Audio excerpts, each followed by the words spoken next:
জগন্নাথ দেবের ৫৬ ভোগের মধ্যে অন্যতম ভোগ হলো কণিকা ভোগ। আর সেই কণিকা ভোগের রেসিপি কিন্তু আপনাদের জন্য আমাদের হেসেলে। আর যেটা বানাতে আজকে আমাদের হেসেলে এসেছেন অরুন্ধতী সেন। চলুন ডেকে নিই।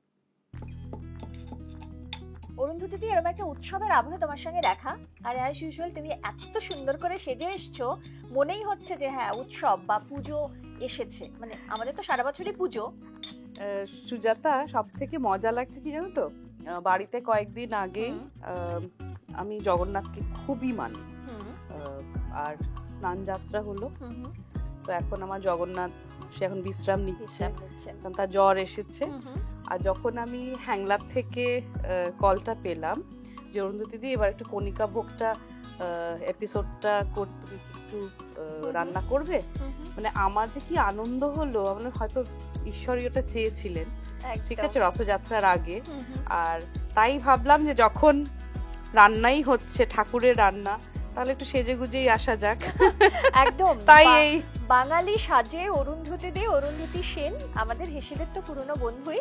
অরুন্ধতীদির অনেকগুলো পরিচয় আছে, তবে আজকে অরুন্ধতীদি একদম অন্য মুডে জগন্নাথ দেবের ৫৬ ভোগের একটি ভোগ রান্না করতে আমাদের হেসেলে। হ্যাঁ, আচ্ছা, এই যে ধরো ৫৬ ভোগের অন্যতম ভোগ বলা হয় কণিকা ভোগ, যেটা নিয়ে তো আমরা কথা বলবোই, কি কি লাগছে, কিভাবে বানাচ্ছো। কিন্তু এই যে কণিকা ভোগ, সেটা নামটা কেন, বা এই কণিকা ভোগের ইতিহাসটা কি? দেখো, নামটা কেন কণিকা ভোগ এসেছে সত্যি কথা বলতে এখনো আমি জানি না, কিন্তু আমি প্রশ্নটা করলে এটা নিয়ে নিশ্চয়ই একটু গবেষণা করতে হবে। কিন্তু হ্যাঁ, কণিকা ভোগটা আমরা যতটুকু জানি, ইনফ্যাক্ট পুরী মন্দিরেও যদি গিয়ে থাকো, যদি ভোগ খেয়ে থাকো, কণিকা ভোগটা হচ্ছে সেই পোলাওটা, মিষ্টি পোলাওটা, যেটাতে প্রচুর তুমি গরম মশলার গন্ধ পাবে, মিষ্টি, ভীষণ একটা সুস্বাদু একটা খাবার। সেটা ঠাকুরকে কিন্তু সকালবেলার ভোগে দেওয়া হয়। ৫৬ ভোগে যেটা সকালে ওটা কণিকা ভোগ থেকে সকালে দেওয়া হয়। ওই ৫৬ ভোগের মধ্যে একটা ভোগ হচ্ছে কণিকা ভোগ। আর এটা ওড়িশার বলতে পারো একটা ডেলিকেসি। আমাদের যেমন ধরো বাঙালিদের কোনো অনুষ্ঠান হোক, বাসন্তী পোলাওটা আমাদের কাছে একটা ডেলিকেসি। তো আমিও দেখেছি ওড়িশার নিজেদের ট্র্যাডিশনাল কোনো ওকেশন হলে কিন্তু এই কণিকা ভোগটা দেওয়া হয়। মানে ওখানে একটা ট্র্যাডিশনাল একটা মিষ্টি পোলাও, হ্যাঁ, যেটা মেন কোর্সের মধ্যে পড়ে, কিন্তু ৫৬ ভোগের ক্ষেত্রে এটা সকালে দেওয়া হয় জগন্নাথ। আচ্ছা, এবারে তুমি যেটা করছো এটা কি? এটা আমি একটু ওই তোমার যেহেতু বললাম এই কণিকা ভোগের মেইন ফ্লেভারটাই কিন্তু হচ্ছে গরম মশলা। হ্যাঁ, তো গুঁড়ো দিয়ে করা যায়, কিন্তু আমি নিজে একটু গোটা গরম মশলাকে একটু কুটে নিতে, ওটার থেকে যে ফ্লেভারটা বেরোয় আমি নিজে পছন্দ করি। আর একটু স্ট্রং হয়, মানে ঘিয়ের সঙ্গে ওটা যখন ওই জিনিসটা যখন ফোটে, ওটার যে একটা ফ্লেভার বেরোয়, সেটা আমার মনে হয় সব থেকে ভালো। আচ্ছা, সেটা তুমি কুটে নিচ্ছ, আর তোমাকে আমি কিভাবে হেল্প করব? হয়ে গেছে, তো আমি কুটে এটাকে আচ্ছা, আর এখানে ধরো তুমি গোবিন্দভোগ চাল নিয়েছো। এবার আমরা ইনগ্রেডিয়েন্টটা নিয়ে একটু কথা বলি, আমরা কি কি ইউজ করছি। দেখো, চাইলে অনেক রকমের তুমি ড্রাই ফ্রুটস দিতে পারো, না আমরা একটা বেসিক সিম্পল রাখছি। আমরা আজকে রান্নার জন্য অ্যারাউন্ড 250 গ্রাম মতন গোবিন্দভোগ চাল নিলাম। আচ্ছা, এটাতে কি সুগন্ধি চাল দিয়েই করা হয়? উচিত। অনেকে বাসমতি চাল দিয়েও করে, কিন্তু আমি যেমন বললাম যে আমার প্রত্যেকটা রান্না আমার নিজের একটা ভালোবাসার জায়গা আছে, তো আমার কেন জানি মনে হয় ভোগ মানে গোবিন্দভোগ। আচ্ছা, তো তাই আমি 250 গ্রাম গোবিন্দভোগ চাল নিয়েছি। ঘি লাগবে, হ্যাঁ, গরম মশলা যেটা তুমি কুটে নিলাম, একটু আদা বাটা লাগবে, তোমার ধনে গুঁড়ো, জিরে গুঁড়ো, কাজু, কিশমিশ।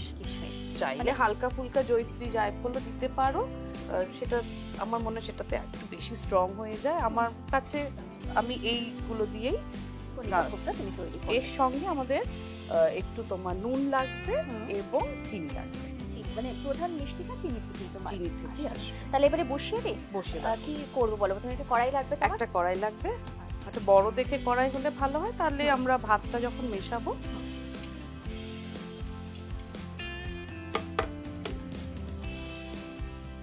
রান্নাটা নিশ্চয়ই পুরোটাই ঘিতে হবে। হ্যাঁ, আমরা অলরেডি এই চালটাকে তো সেদ্ধ করে রেখে দিয়েছি। হ্যাঁ, তো মানে অলরেডি আমরা গোবিন্দভোগ চালটাকে সেদ্ধ করে রেখেছি, যেটা দিয়ে আজকে আমরা এই কণিকা ভোগ তৈরি করব। আচ্ছা, এটা আমি অন করে দিলাম। এটা একটু মিডিয়ামে রাখাই ভালো, যাতে ঘিটা পুড়ে যেতে পারে। এটা মোটামুটি আমরা যেহেতু 250 গ্রাম দিয়ে নিচ্ছি, এটা না আবার আমাদের বাসন্তী পোলাও যেমন ঘিটা একটু হাতে লেগে যায় বা তোমার গ্রিজি হয়, কণিকা পোলাওটা কিন্তু অতটা গ্রিজি হবে না। আচ্ছা, একটু ড্রাইয়ের দিকে হবে। তো আমরা মোটামুটি 250 গ্রাম চালে মোটামুটি 2 টিস্পুন মতো ঘি দিলাম।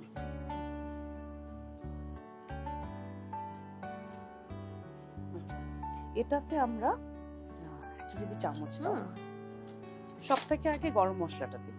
আচ্ছা, আর গরম মশলাটা মোটামুটি আমরা একটা 1 চামচ মানে 1 টিস্পুন মতো, কারণ অতটা বেশি তো চাল নিই, এটা যথেষ্ট।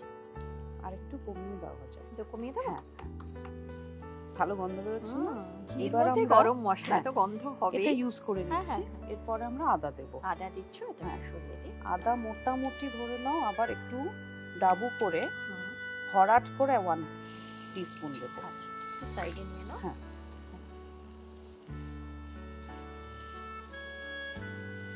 এবার এর সঙ্গে আমরা দিয়ে দিই।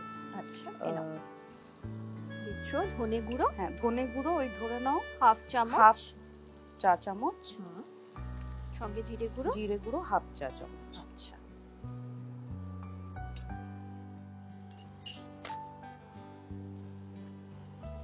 একটু ভাজা ভাজা হয়ে গেলে তারপরে আমরা কাজুটা দেব।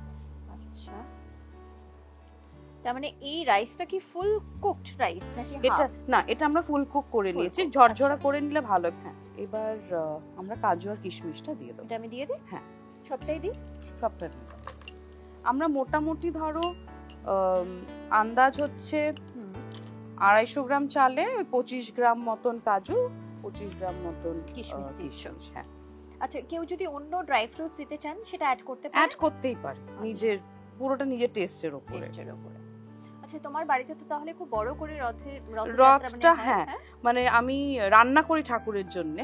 মানে আমি এটাকে খুব বড় ইন দ্য সেন্স কমিউনিটিকে ডাকি না বা অত লোকজনকে ডাকি না, কিন্তু ঠাকুরের জন্য আমি অন্তত চেষ্টা করি 13 থেকে 15 পদ রান্না করতে। 56 ভোগটা হয়তো পারি না। তার মধ্যে কি কণিকা ভোগটা থাকে?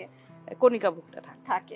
আচ্ছা আচ্ছা, যেহেতু এটাই বলা হচ্ছে প্রধান ভোগ 56 ভোগের মধ্যে, এটা একটু ভাজা হোক, কারণ আরেকটু হবে, কারণ তোমার আদাটা আছে তো, নইলে আদার কাঁচা গন্ধটা চলে গেলে।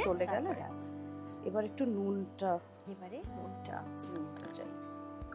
নুনটাও ধরে নাও, ওই জাস্ট অ্যাবাউট আ পিঞ্চ। হ্যাঁ, এটা ঠিক আছে। হ্যাঁ, একদম, বরং মিষ্টিটা একটু বেশি লাগবে। চিনিটা কখন দেব? চিনিটা কি শেষের দিকে দেবে, তাই তো? চিনিটা, হ্যাঁ, যেহেতু আমাদের ভাতটা সেদ্ধ হয়ে গেছে, চিনিটা আমরা এখনো দিয়ে দিতে পারি। চিনিটা ধরো আমাদের 1/4 কাপ। সো 1/4 কাপ মানে হচ্ছে বড় চামচের প্রায় 3 চামচ, 2 চামচ একটু বেশি। আমি যেহেতু ছোট চামচ দিয়ে দিচ্ছি, আমি 4 চামচ। তুমি 4 চামচ দাও, প্রথমে তুমি 4 চামচ দাও, ব্যাস। আর লাগছে না তো? না, আর লাগছে।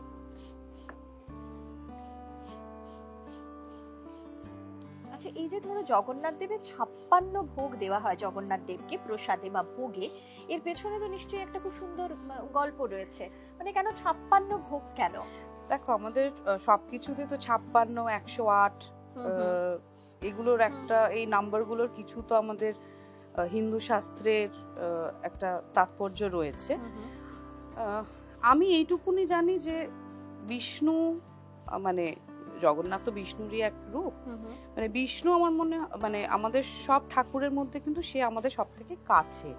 আচ্ছা, এজন্য সে চান করে, সে খাবার খায়, সে রাজত্ব করে, সে ঘুমোয়। আর এই 4টে কাজের জন্যই কিন্তু বিষ্ণুর 4 ধাম। আচ্ছা, তো বিষ্ণু চান করে হচ্ছে তোমার রামেশ্বরমে, খেতে আসে পুরীতে। তার জন্যই দেখবে পুরী মন্দিরে অত বড় হেসেল, 56 ভোগ। আর কখনো ভোগ কম পড়ে না। যত মানুষই আসুক, যত লোকজনের সমাগম হোক, সবাই কিন্তু পেট ভরে সেখান থেকে ভোগ খেয়ে যান। এবার আমরা ভাতটা দিয়ে দেবো?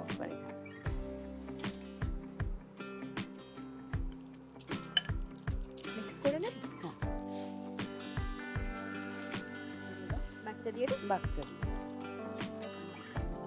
ভাতটা যতটা ঝুরঝুরে হবে ততটা ভালো হবে, তাই তো? হ্যাঁ।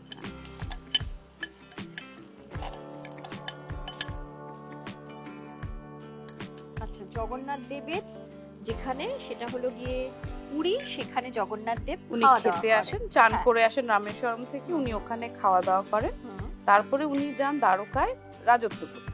আচ্ছা, এবং বদ্রীনাথে চলে যান ঘুমোতে, মানে একদম এসিতে, ঠান্ডা জায়গা, ঠান্ডা জায়গায় তার ঘুম। আচ্ছা, এই জন্যই 56 ভোগ, মানে অনেক রকমের খাওয়া দাওয়া যেহেতু সেখানেই হয়, ভোগটাও অনেক। আর জানো তো খুব ইন্টারেস্টিংলি পুরীতে, আমি শিওর তুমিও নিশ্চয়ই পুরীতে যাও, তুমি কিন্তু ওখানে কিন্তু কোনো উপোস থেকে ঠাকুরের দর্শনের কোনো ব্যাপার নেই, তুমি খেয়েও যেতে পারো।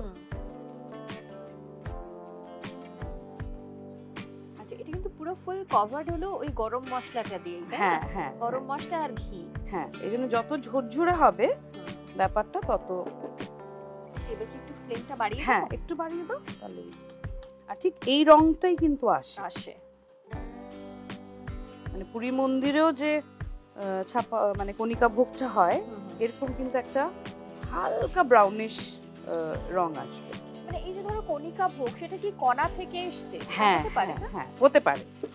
ইউ হ্যাভ আ পয়েন্ট, যে কণা থেকে হয়তো, মানেই তো চাল, হ্যাঁ সেখান থেকে। না, এবারে এটা কি ফ্রাই হবে না শুধু ভালো করে মিশিয়ে দিচ্ছি? জাস্ট মিশিয়ে দিচ্ছি। এরপরে আমরা এখন কিন্তু নাবিয়ে নিতে পারি, আমাদের ভোগ হয়ে গেছে। মানে ভোগ রেডি? ভোগ রেডি। বাহ, তাহলে কি এটা অফ করে দেবো? হ্যাঁ, অফ করে দাও। আচ্ছা, যেহেতু ভোগ তাই আমি কিন্তু মাটির প্লেট অপূর্ব জোগাড় করে। আর জানো তো, মানে আমি মানে আমাদের যিনি ওখানে পান্ডা আছেন, ওনাকেও জিজ্ঞাসা করি যে ঠাকুরের রান্না সবসময় কিসে করা উচিত, বা আমিও যে ঠাকুরকে দেব ভোগ, আগে আমি পেতলের ইয়েতে দিতাম, বলছে না আপনি সবসময় মাটির বাটিতে, মাটির হাঁড়িতে দেবেন।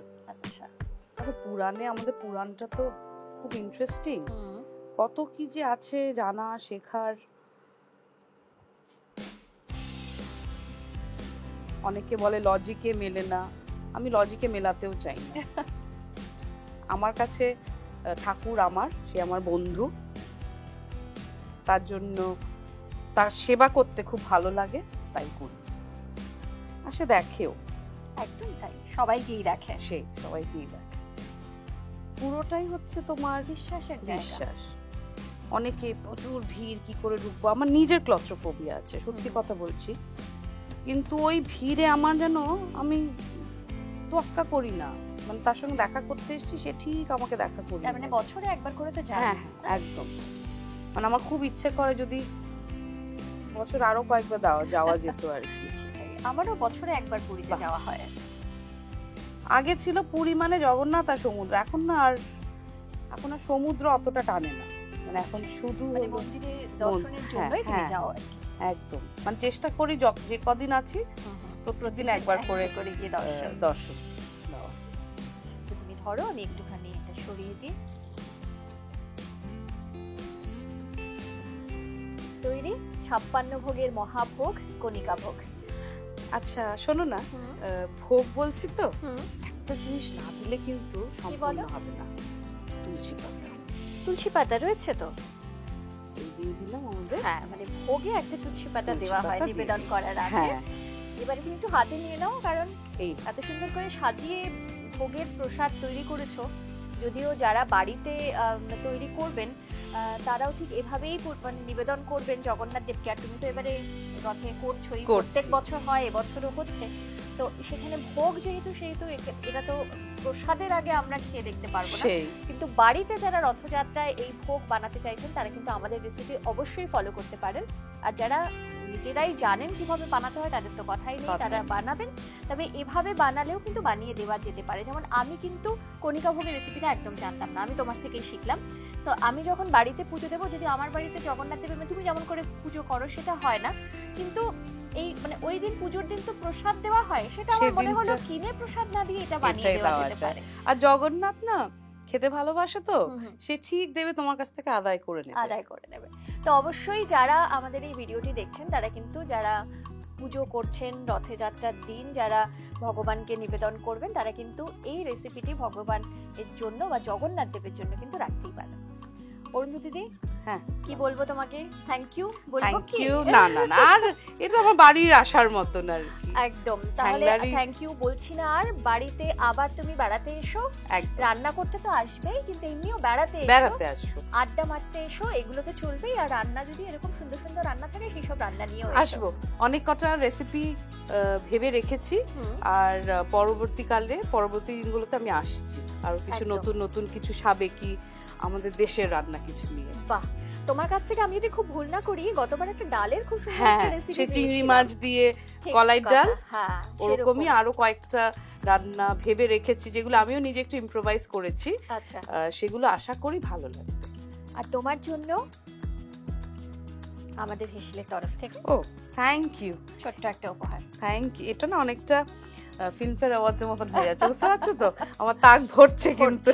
একদম, আস্তে আস্তে পুরো তাকটাই ভরে যাক, এটাই চাই। কারণ তাহলে তোমার সঙ্গে দেখাটা বেশি হবে, একদম। আড্ডাটা বেশি হবে, আর রান্না তো রয়েছে সঙ্গে। ভাবছি একটা বানিয়ে ফেলি, একটা শেলফ বানিয়ে ফেলি, বল কতগুলো হ্যাংলার জন্য, তাই তো? কতগুলো হ্যাংলার মাগ আমি জমালাম। থ্যাংক ইউ মোস্ট টাকার ওয়েলকাম। জন্য। আবার আসবো, আবার দেখো। একদম তাই, আবার দেখা হবে, আবার আড্ডা হবে, আবার রান্না হবে। একদম থ্যাংক খুব ভালো থেকো অরুন্ধতী দি। আর আপনারা যারা আমাদের সঙ্গে রয়েছেন তারাও ভীষণ ভালো থাকবেন। ভালো থাকার পাশাপাশি যেটা করতে একদম ভুলবেন না, আমাদের ইউটিউব চ্যানেল সেটা সাবস্ক্রাইব করবেন, সঙ্গে রয়েছে ফেসবুক পেজ, ইনস্টা পেজ, যেটা অবশ্যই ফলো করবেন। কারণ শুধুমাত্র রান্না বান্না নয়, রান্নাঘরের দারুণ সব টিপস নিয়ে কিন্তু আমরা আপনাদের সঙ্গে থাকি। আর আজকের এই রেসিপিটি, অর্থাৎ আজকের এই কণিকা ভোগের রেসিপি যারা বাড়িতে করে জগন্নাথ দেবকে নিবেদন করছেন, তারাও কিন্তু অবশ্যই জানাবেন আপনাদের কেমন লাগলো এই রেসিপি। এভাবেই সঙ্গে থাকবেন। তবে যারা রান্না করতে ভালোবাসেন তাদের জন্য আমাদের হেসেলে রয়েছে দারুণ একটা সুখবর। জি বাংলা রন্ধনে বন্ধনে অডিশনের সরাসরি সুযোগ পাবেন হ্যাংলা হেসেলের মাসিক রান্না প্রতিযোগিতার প্রথম 10 জন সেরা প্রতিযোগী। বিস্তারিত জানতে যোগাযোগ করুন 8017125297 এই নম্বরে। এভাবেই সঙ্গে থাকুন, ভালো থাকুন। নমস্কার।